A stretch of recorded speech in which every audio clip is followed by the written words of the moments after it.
नमस्कार, जय भोले। मैं नितिन हूँ। ये है चाचा के फैक्ट्स, कहानियाँ सुनाता हूँ। आज की कहानी आदित्य की है, रहने वाले दिल्ली के हैं और इनका ये डरावना जो एक रात का सफ़र है वो आपके साथ में शेयर करूँगा।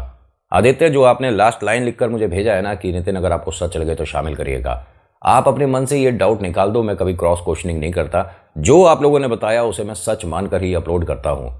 आदित्य का ये और कहना है कि उस वक्त के बाद से आज तक 2025 तक मैं कभी भी बस का सफ़र अकेले अब तय ही नहीं करता। इनके मन में वो डर बैठा है कि अगर गलती से भी वो चीज़ें याद आ जाए ना तो पूरी रात में सो नहीं सकता। लोगों को इन्होंने बताया बट किसी ने यकीन ही नहीं करा। हर किसी ने ये कह दिया, भाई इतने दिन की थकान, सुबह से लेकर रात तक तू काम कर रहा है और रात में जब बस में तू बैठा हुआ है तो थकान की वजह से ये खुली आंखों से सपना देख लिया होगा। ये मनगढ़ंत बातें हैं, ऐसा कुछ होता नहीं है। अरे कोई तो यकीन करो। और आदित्य ये बोलते हैं कि 100% कन्फर्म हो नितिन, वो इंसान नहीं थे। इनके साथ क्या हुआ शेयर करूंगा अभी इंट्रो के बाद। जय भोले।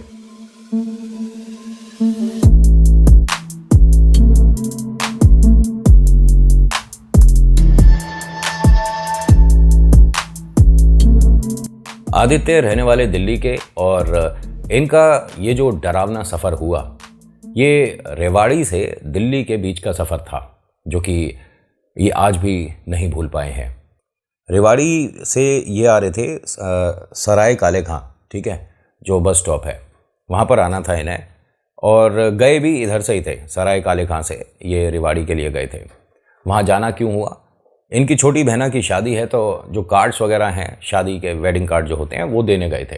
कुछ घर ऐसे होते हैं जहाँ पर आपको खुद जाकर देना पड़ता है। उनका मान सम्मान, उनकी वैल्यू बहुत ज़्यादा होती है। वैल्यू तो खैर हर किसी की होती है जिसे शादी में इनविटेशन भेजा जाता है, बट कुछ होते हैं ना पुराने ख्याल के कि भाई तूने फ़ोन पे कैसे कह दिया, तुमसे आया नहीं गया, तुमने हमें ऐसे इन्वाइट क्यों नहीं करा, तुमने हमें कार्ड भेजा होता तो हम शादी में आते। बहुत सारी और पुरानी जो सोच है उसके चलते लोग इस बात पे गुस्सा हो जाया करते हैं।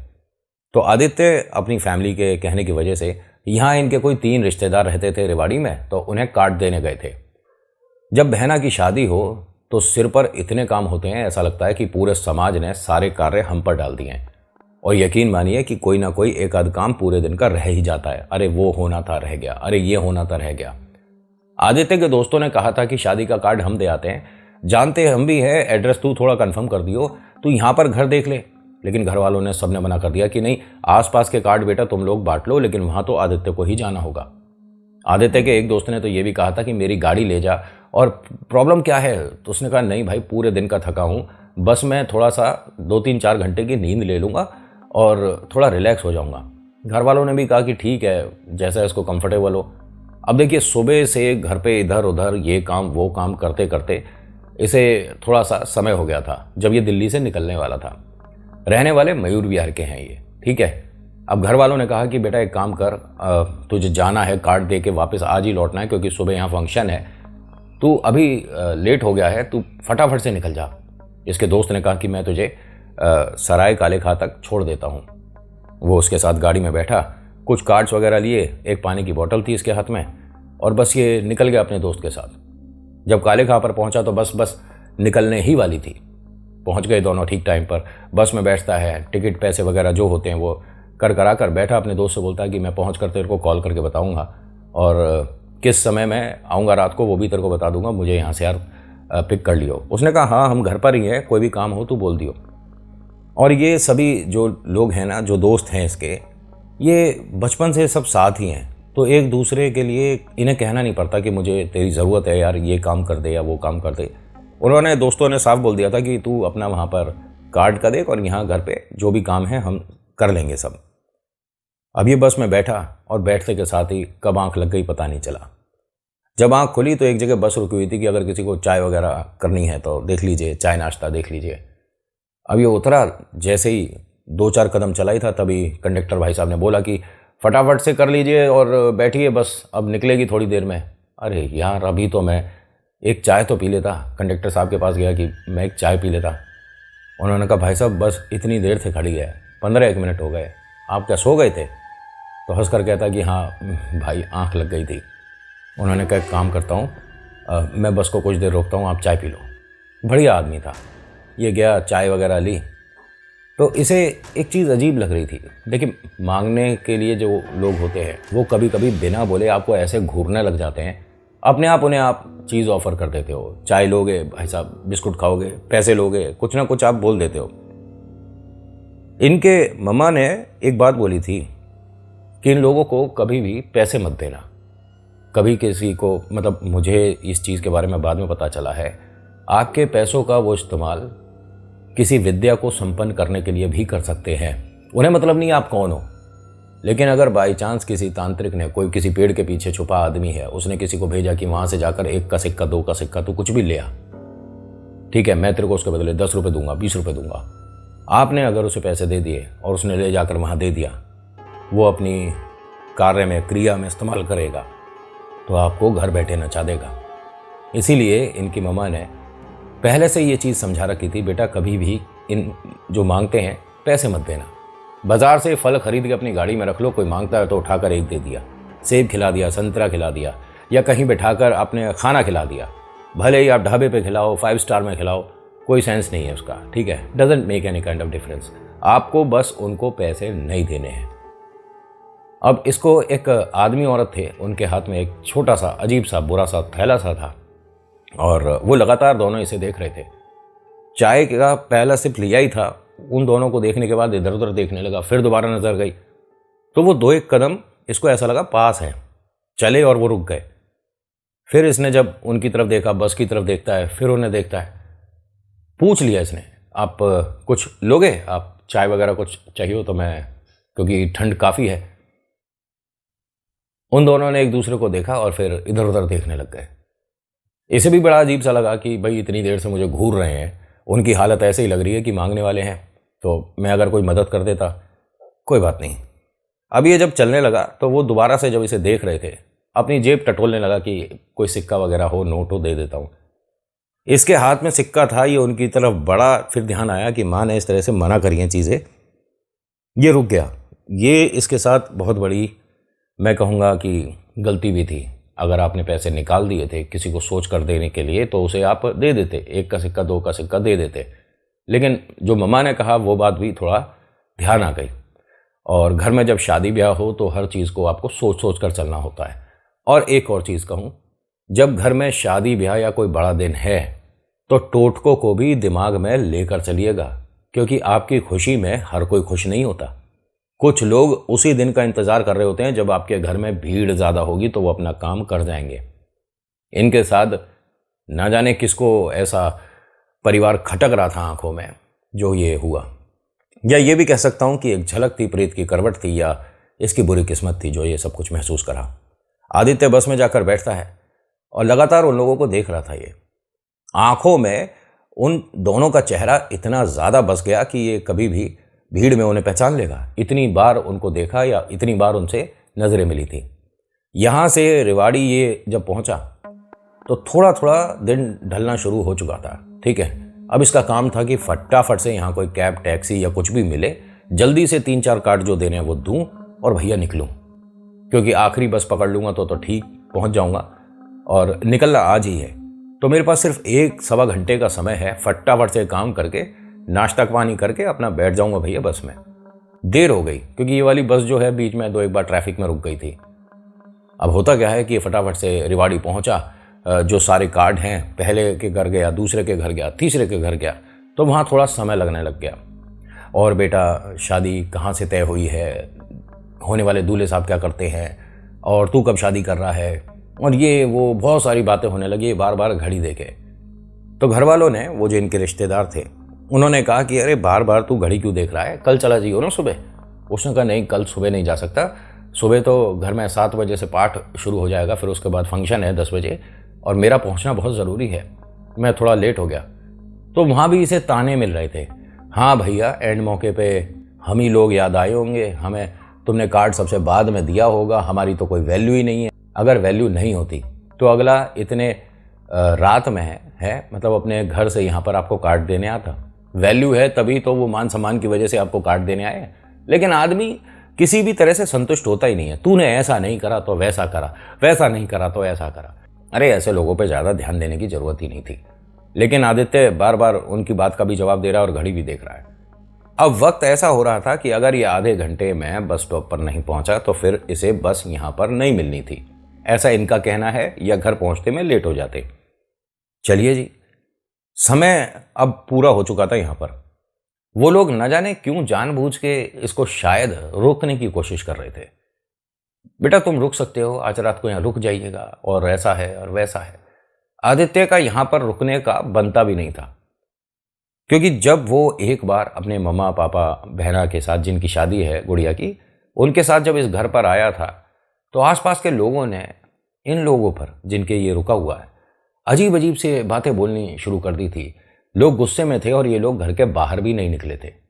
उन लोगों का ये कहना है कि ऐसे मूर्ख वाली हरकतें नहीं होनी चाहिए। अगर हमने दोबारा कभी देख लिया ना यहाँ तुम्हारे को चौराहे पर कुछ रखते हुए, तो 1 मिनट लगेगा, पूरी पब्लिक एक हो चुकी है, तुम लोगों के ड्रामे टोने टोटके बंद हो जाने चाहिए, तुम्हारे को शर्म नहीं आती? ऐसी बातें इन्होंने सुनी है। इसी वजह से ये यहाँ पर रुकना भी नहीं चाहता था। इसे कुछ नहीं पता इसके आगे का। इसने मम्मा पापा से कंफर्म एक बार किया था, तो उन्होंने भी कह दिया बेटा इन चीज़ों में तुम्हारे को पढ़ने की ज़रूरत नहीं है, बच्चे हो तुम। ये तब की बात थी जब ये वास्तव में ही छोटा था, अब तो काफ़ी बड़े हैं, मैच्योर हैं, है ना। इसे बस अब यहाँ से निकलना ही था। तभी वो आते हैं, एक छोटा सा टिफ़िन देते हैं और उसमें कुछ मिठाई देते हैं कि ये घर पर ले जा।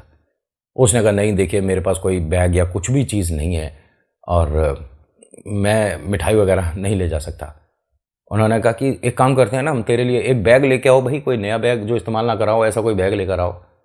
आदित्य ने फिर से कहा कि नहीं नहीं ज़रूरत नहीं है, प्लीज़ थैंक यू, मिठाई घर पर है, मैं बस बोल दूंगा, बाज़ार से जब घर पहुंचने वाला हूँ मिठाई लेकर आपके नाम की घर पर दे दूंगा, लेकिन रास्ते में मैं ले जाना नहीं चाहता। बेटा देखो ऐसा है, जो बड़े कह रहे हैं उन बातों को सुनना समझना चाहिए, ठीक है, और मना नहीं करना चाहिए।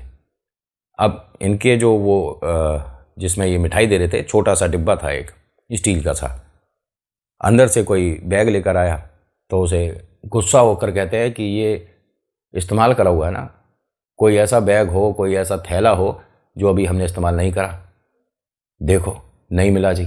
उसके बाद कहते हैं, मतलब सामने थैला रखा है और इससे कहते हैं कि बेटा इसे ऐसे ही ले जा, थैला है नहीं।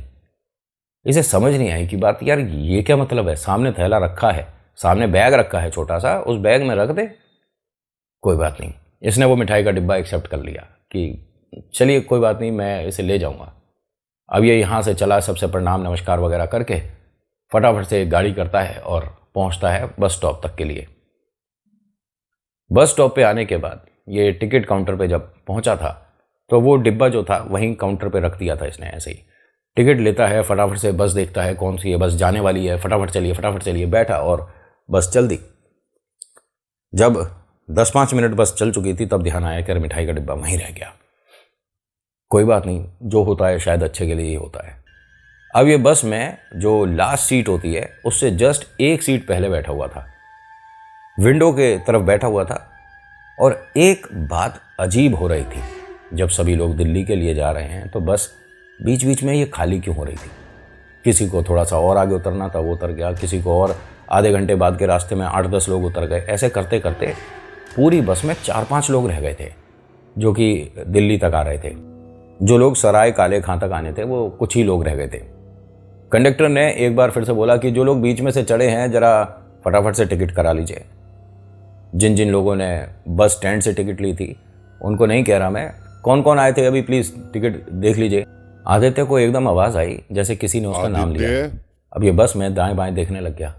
आदित्य, पीछे वाली पूरी सीट खाली है, लेकिन 2 लोग बैठे हुए हैं। आदित्य ने जब उन्हें देखा, वापस सीधा जब अपना चेहरा करता है, ध्यान आया कि ये वही 2 लोग हैं जिनको मैंने जब दिल्ली से रेवाड़ी आ रहा था तब देखा था। अब कंडक्टर साहब इस तक आए और वापस चले गए। इसे समझ नहीं आया कि ये 2 लोग जब मैं बैठा हूँ बस में तब नहीं बैठे थे, यानी बाद में चढ़े हैं। और ये वाला जो पीछे वाला दरवाज़ा है ख़राब हो रहा है, खुल नहीं पा रहा था। तो कंडक्टर ने सभी को बोल रखा था कि आगे वाले दरवाजे से ही आप सभी को आना है। तो मेरी नज़र हर शायद यात्री पर पड़ी थी। ये दोनों आए कब हैं और कंडक्टर ने इनसे पैसे क्यों नहीं लिए? कंडक्टर थोड़ी देर बाद फिर से आता है, कुछ एक आध लोग नए अभी आते हैं, वो बैठते हैं। इनकी तरफ फिर से नहीं आया पैसे लेने। आदित्य को थोड़ी थोड़ी बेचैनी होने लगी, क्योंकि यहाँ विंडो के पास बैठा है लेकिन इसे ऐसा लगता है जैसे हवा ही नहीं महसूस हो रही, जैसे किसी बॉक्स में इसे बंद कर दिया हो। घुटा घुटा सा महसूस करने लग गया ये। अब होता क्या है कि यहाँ एक जगह फिर से बस रुकती है, तो एक लड़का जिसने हेडफोन लगा रखे थे, करीब होगा 17-18-19 साल का लड़का, उनने हेडफोन लगा रखा था, पीछे एक स्कूल बैग टाइप का ले रखा था और हाथ में फ़ोन था, लीड लगी हुई थी, गाने सुनता हुआ या जैसे भी इसके पास से निकला और सबसे पीछे वाली सीट पर जाके बैठ गया। उसका मतलब बस में आने के बाद थोड़ा बोलना या तेज़ तेज़ बोलना या अलग सा दिखना, कुछ ऐसा सा लड़के का था। तो इसने पलट कर उसे जब देखा तो वो कॉर्नर वाली सीट पर बैठा हुआ था, जहाँ बस में सबसे पीछे वाली सीट जो है, जहाँ पर वो दो लोग दिखे थे इसे, वहाँ जाकर वो बैठ गया।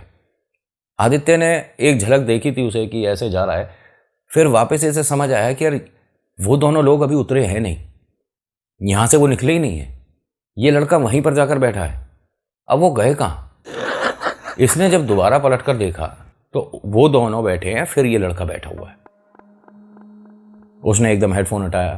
हाँ भैया, आप मुझे पलट पलट के देख रहे थे, पहचानते हो क्या?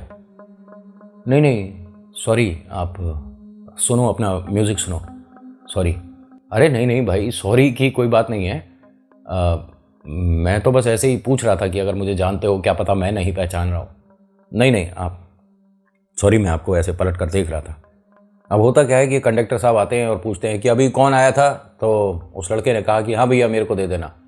उसने कहीं की टिकट बोली, अब वो आया आदमी और टिकट करके जैसे ही जा रहा था, आदित्य ने बुलाया, एक मिनट भाई साहब सुनिए। वो आया, हाँ जी। आपने इनसे टिकट क्यों नहीं ली? नहीं भाई साहब, टिकट ली तो है, इस लड़के ने पैसे दिए तो हैं अभी। नहीं नहीं, वो जो उसके पास आदमी औरत बैठे हैं। उन्होंने कहा क्या, कौन बैठा है? आदमी औरत बैठे हैं ना पीछे, वो कहाँ से चढ़े हैं, आपने उनसे टिकट नहीं लिया था, मैंने देखी है चीज़, और प्लीज़ ऐसा मत करिए, ये गलत बात है, किराया सबको देना चाहिए ना। मतलब उन्होंने कहा हाँ, भूत प्रेत से किराया नहीं ले सकते ना। क्या मतलब क्या तुम्हारा? तो धीरे से कहता है कि सर पीछे सिर्फ एक ही लड़का बैठा है जिससे अभी मैंने पैसे लिए हैं, और जो आपको दिख रहा है और जो कि मैं नहीं देख पा रहा था वो भूत प्रेत हैं, उनसे टिकट के पैसे कैसे लूँ, आप लेकर मुझे दे दो। अब वो हंसता हुआ कंडक्टर यहाँ से चला गया। आदित्य ने दोबारा पीछे जब देखा तो सिर्फ अकेला वो ही लड़का बैठा है, और वो उठकर एकदम इसके पास आकर खड़ा हो गया। भैया कोई तो बात है जो आप मुझे इस तरह से बार बार देख रहे हो। आदित्य ने थोड़ा जगह बनाई और कहा कि एक मिनट तुम बैठ जाओ, मेरे को तुमसे कोई बात करनी है। वो बैठता है, हेडफोन वगैरह हटाता है, कहता है सबसे पीछे वाली सीट पर मत बैठो, वहाँ भूत प्रेत हैं। क्या बोल रहे हो आप? कोई नहीं है बस में पीछे। नहीं नहीं, मैं ना सुबह से इन लोगों को देख रहा हूँ, ये दो है लोग, एक आदमी एक औरत, और ये मुझे दिख रहे हैं, लेकिन ना कंडक्टर को दिखे ना तुम्हें दिखे। भैया आप अपनी आंखें टेस्ट करा लो, आपकी आंखों की रोशनी कमज़ोर हो गई है, पीछे कोई नहीं बैठा है। नहीं मैं सच कह रहा हूँ, और प्लीज़ मेरी बात का यकीन करो। फिर वो लड़का गुस्से में पीछे देखता और कहता है कि अरे कोई नहीं बैठा। वो एकदम चुप हो जाता है। आदित्य ने कहा कि क्या हुआ? अब इस लड़के के चेहरे पर एकदम पसीना आना शुरू हो गया। भैया पीछे एक आदमी औरत बैठे हैं। आदित्य कहता है कि मैं यही तुमसे बात बोल रहा था कि हमें यहाँ नहीं होना चाहिए, एक काम करते हैं, हम बस से उतर जाते हैं। कंडक्टर को बोलते हैं कि भाई एक काम करिए, बस कहीं रुकवा दीजिए, हम इस बस में नहीं जाएंगे। कंडक्टर ने कहा कि अरे कोई अब ऐसी जगह कहाँ आपको मदद मिलेगी, कोई लिफ्ट मिलेगी, और कोई बस वाला इधर रोकेगा भी नहीं, हम खुद नहीं रोकते हैं। ये देख रहे हो आसपास का एरिया कैसा है, एकदम सुनसान है। जब दिल्ली में एंटर कर जाएंगे तो भैया कहीं भी उतर जाना, तुम्हारे को गाड़ी मिल जाएगी, टैक्सी ऑटो कुछ भी मिल जाएगा, लेकिन अभी सुनसान एरिया चल रहा है, कहाँ हाईवे पे तुम मदद मांगते फिरोगे फिर। उस लड़के ने भी कहा कि नहीं नहीं आप ठीक कह रहे हो, एक काम करते हैं, हम यहाँ आगे बैठ जाते हैं। कंडक्टर साहब ने कहा पूरी बस खाली है, कोई भी कहीं भी बैठ जाओ, हमें क्या परेशानी है, लेकिन आपको उतरना क्यों था दोनों को? आदित्य ने कहा क्योंकि तुम्हारी बस में मुझे प्रेत दिखे हैं, और वो इस लड़के ने भी देखा है। उसने कहा भाई सब बेकार की बातें करने की जरूरत नहीं है, आप तो उतर कर चले जाओगे, हमें बस में सोना है। ये दोनों यहीं बैठ गए थे और अब पीछे नहीं देख रहे थे पलट के, दोनों के मन में डर था। वो जो लड़के हेडफोन वगैरह लगा के आया हुआ था नया, वो भी बस अब ये मानिए कि अपने रास्ते को जैसे तैसे तय कर रहा है, बस निकल जाना है यहाँ से। और भैया ये चीज़ दोबारा एक्सपीरियंस ना हो तो ज़्यादा अच्छा है। कंडक्टर ने बोला कि देखिए ऐसा है कि अभी चाय के लिए एक जगह बस रोकेंगे, और किसी को चाय पीनी है तो बता दीजिए भैया, हमारा तो खाने का समय, हम खाकर खाना चलेंगे, और करीब 15 मिनट बस रुकेगी। तो सब लोगों ने कहा कि वैसे रोकने की ज़रूरत नहीं है यार, किसी को चाय की ज़रूरत नहीं है। उन्होंने कहा आपको ज़रूरत हो ना हो, हम दोनों को तो खाना खाना है, सुबह से लेकर रात तक मेहनत कर रहे हैं, अब खाना भी ना खाएं। कंडक्टर और ड्राइवर दोनों बोला जैसे, तो सब लोग चुप हो गए, चलो कोई बात नहीं। ढाबे पर जब ये रुके तो ये दोनों को, मतलब आदित्य को और उस लड़के को, किसी और दूसरी बस में चढ़ जाना चाहिए था अगर आपको डर लग रहा है। अरे रुपया 2 रुपया ज़्यादा लगेगा, आप दूसरी बस में बैठ जाओ। लेकिन इनकी किस्मत इतनी बुरी थी, एक भी बस उस वक्त यहाँ आई नहीं जिस वक्त तक ये खाना खा रहे थे। जब इनकी बस यहाँ से चल दी ना, बहुत दूर जब निकल गई थी, पलटकर जब देखा तब एक बस इस ढाबे पे आ रही थी। ये मानो सारी टाइमिंग एकदम हिसाब से चल रही थी। होता क्या है कि जब यहाँ पर बस आई, रुकी, ये लोग बाहर उतरे, इन्हें बाहर भी खड़े होकर वो दोनों लोग दिख रहे थे, आदित्य को भी और उस नए लड़के को भी। इनको समझ नहीं आ रहा था। आदित्य ने एक बार घर पर फ़ोन करके मम्मा से ये बात बोलनी चाहिए, लेकिन आंटी ने, भाई पीछे ढोलक वगैरह बहुत बज रही थी, गीत संगीत हो रहे थे, तो आंटी ढंग से उसको सुन नहीं पाई, और आंटी ने बस ये बोला कि देख मेरे को तेरा समझ नहीं आ रहा क्या बोल रहा है तू, जो तुझे ठीक लगता है बेटा कर, शाबाश ठीक है। बात ही नहीं सुनी, जो तेरे को ठीक लगता है कर। अरे मैं इस विषय में कुछ जानता ही नहीं तो क्या करूं? मुझे जो दिख रहा है 100% कन्फर्म है, ये इंसान नहीं है। कभी दिख रहे हैं कभी नहीं दिख रहे हैं, ऐसा कैसे हो जाएगा? जो इंसान है वो तो बैठा दिखेगा ही ना। लेकिन भूत प्रेत आत्माओं के बारे में तो हमने बहुत सारी डरावनी चीज़ें सुनी हैं, डरावने चेहरे उनके होते थे। ये तो दोनों इंसान दिख रहे हैं, तो ऐसा तो नहीं है कि मतलब आंखों का हल्का मतलब वजन हो, सिर पे कोई स्ट्रेस है या पूरे दिन की थकान है। दूसरे लड़के को क्यों दिख रहा था? दूसरे लड़के ने भी तो कंफर्म किया था ना। अब ये बस में जब बैठने आ रहे थे तो भाई ये क्या हो रहा है, ऐसा कैसे हो सकता है? लेकिन कंडक्टर और ड्राइवर बहुत ज़्यादा खुश थे। पूरी बस में लोग भरते ही जा रहे थे, आते ही जा रहे थे, भैया दिल्ली जाना, भैया दिल्ली जाना। अरे आप कौन सी बस से आए हो भाई? यहाँ पर एकदम से कैसे सब इतनी मदद के लिए लोग आ गए? इतनी सारी सवारी कैसे आ गई? इन दोनों को बोला, आदित्य को और उस नए लड़के को, कि भैया एक काम करिए, आप पीछे बैठ जाइए, अभी ये बहुत सारे लोग आ गए हैं, शायद इनकी कोई बस यहाँ पर मिस हो गई है या ख़राब हो गई होगी तो रुक गए हैं ये लोग। नहीं, हम सबसे पीछे नहीं बैठेंगे। आर्गुमेंट सा होने लग गया। कंडक्टर ने कहा अरे भाई साहब बैठ जाओ ना पीछे, दिल्ली ये लोग भी तो आए हैं ना। उन्होंने कहा तो इनको बैठा दो ना पीछे, हमें पीछे नहीं बैठना। कंडक्टर ने इनके सामने हाथ जोड़े कि अरे भैया कोई भूत प्रेत आत्मा नहीं होते, क्या बेकार की बातें करके चल रहे हो, आप बैठ जाओ ना पीछे, ये बुजुर्ग हैं, अब अच्छा लगेगा, ये लोग इस तरह से जाएंगे। इसे समझ नहीं आया कि मतलब ये सारे ही लोग थोड़े थोड़े एजिड थे, तो चलो ठीक है बैठ जाओ, हम बैठ जाएंगे। अब ये सबसे पीछे वाली जो सीट है उस पर कॉर्नर में बैठे कैसे? 2 जनों की जगह छोड़कर ये लोग बैठे हुए थे। कंडक्टर आया, कहता है कि भाई साहब इधर हो जाओ ना, खिड़की की तरफ। उसने कहा मैं इस तरफ नहीं बैठूंगा, चाहे आप मुझसे किराया दुगना ले लो, मैं नहीं बैठूंगा। करे लेकिन आपको प्रॉब्लम क्या है? मैं तो आपकी सहूलियत के लिए कह रहा हूँ कि इतना आप थोड़ा इधर जगह बन जाती ना, तो इन्हें बिठा दो ना, किसी को भी बिठा दो, मैं नहीं बैठूंगा। कंडक्टर ने कहा कि अरे भाई साहब आप क्या कर रहे हो, यहाँ कुछ भी नहीं है, 1 मिनट हटो, मैं आपके मन का वहम हटाता हूँ। इन दोनों को साइड करता है। कंडक्टर जैसे ही कॉर्नर वाली सीट पर जाकर बैठा कि यहाँ कुछ है कुछ? अरे कुछ भी नहीं है ना, आप मेरी बात समझ क्यों नहीं रहे थे? कोई भूत प्रेत आत्मा नहीं होता, समझ आ गई भाई साहब? तो आदित्य ने कहा कि ये आपके 1 मिनट भाई साहब, नाक से खून निकल रहा है क्या है? जब उसने यूं करके देखा तो हल्का हल्का खून सा लगा, से क्या हो गया? और कोई नहीं, पता नहीं, खैर यहाँ कुछ नहीं होता, समझ आ रही है?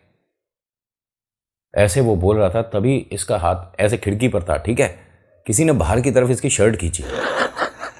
इसने जब इधर उधर देखा, कहता अब एक काम करिए आप, क्या हो गया? रुमाल निकाला, मुंह पहुंच रहा है, जैसे आपको बैठना है बैठिए। नहीं आपको कुछ महसूस हो रहा है क्या? करे पता नहीं भाई साहब, मेरे मन में आप ये डर मत लेकर आओ, बस ठीक है आपको इधर ही बैठना है, बैठ लो। अब ये जो हुआ ना, ये पता नहीं किस वजह से हुआ था, लेकिन मन में डर जो था वो और ज़्यादा बढ़ गया। यहाँ धीरे धीरे लोग बीच बीच में जब उतर रहे थे तो इन दोनों को मौका मिला ये लास्ट वाली सीट से हटकर आगे की सीट पर आने का। तीसरी चौथी सीट थी जिस पर ये दोनों जाकर लड़के बैठे थे, आदित्य और वो हेडफोन वाला लड़का।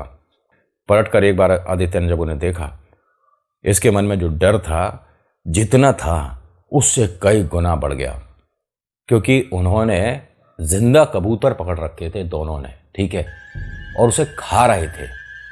वो फड़फड़ा रहा है। आदित्य के साथ जो लड़का था उसने भी अपनी आंखों से ये चीज देखी है। पलटकर जब उन्होंने ये सब कुछ देखा तभी कंडक्टर कहता है कि भैया अब आप चलिए आगे, आपका दिल्ली आ गया।